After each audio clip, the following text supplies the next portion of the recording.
Добро утро! Аз съм Сандра Алексиева и се намирам във фермата, от която тази сутрин ще си набера не какво да е, а магданоз, с който след това ще ви покажа в моята кухня как да си направите прекрасни, свежи, хрупкави кюфтенца от магданоз и извара. Започвам да бера магданоз.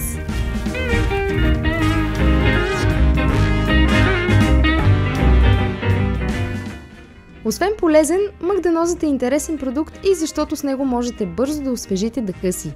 Достатъчно е да си гризнете едно стръкче и тютюневия дъх изчезва.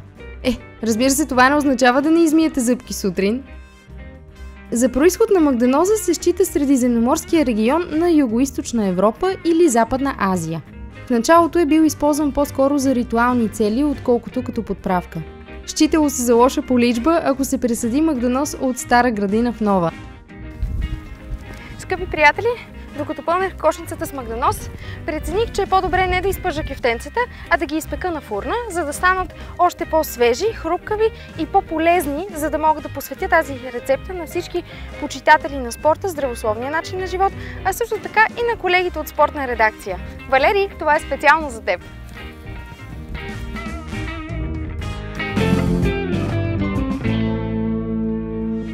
Ето ме в моята кухня с целия ни необходим магданоз. Както вече ви казах, тази рецепта ще е малко по-нестандартна, защото е посветена на моите колеги. Първата ми стъпка е да накълцам една едра скилитка чесън и да я нарежа една глава лук. Ако винаги слагате пръстите си по този начин, с кокълчето навън и режете, кокълчето на пръстите ви винаги ще се опира в ножа и по този начин няма шанс да се порежете.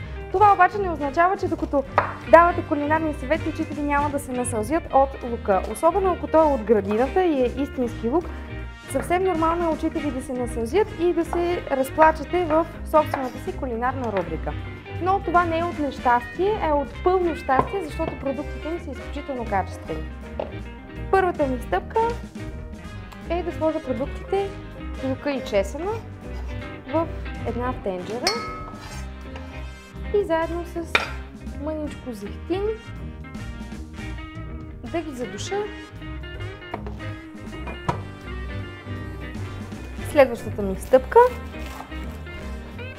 е да нарежа магданоза. Така, както виждате, специално при рязането на магданоз, тъй като връзката ми магданоз може би се равнява на 10 връзки купени от супермаркета и е доста сериозна. Не мога да хвана този магданоз по този начин, за да не си порежа пръстите, затова ще бъда изключително внимателна. Целта ни е да нарежем магданоза на приблизително ситни парченца. Задушаваме магданоза, както виждате, количеството ни е доста сериозно. Слагаме капак и изчакваме няколко минути, докато магданоза промени цвета си и леко поумекне. Следващата ни стъпка е да проверим дали магданоза ни вече е готов. Той е променил цвета си и можем да продължим с следващата стъпка от рецептата. За целта към магданоза трябва да добавя извара или в случая сирене и 2 яйца сурови, които ще бъдат спойка на нашето тесто за магданозени кюфтенца, на нашата смес. Няма да добавям сол, защото сиренето е солено, но ако използваме извара, е много важно да се добави.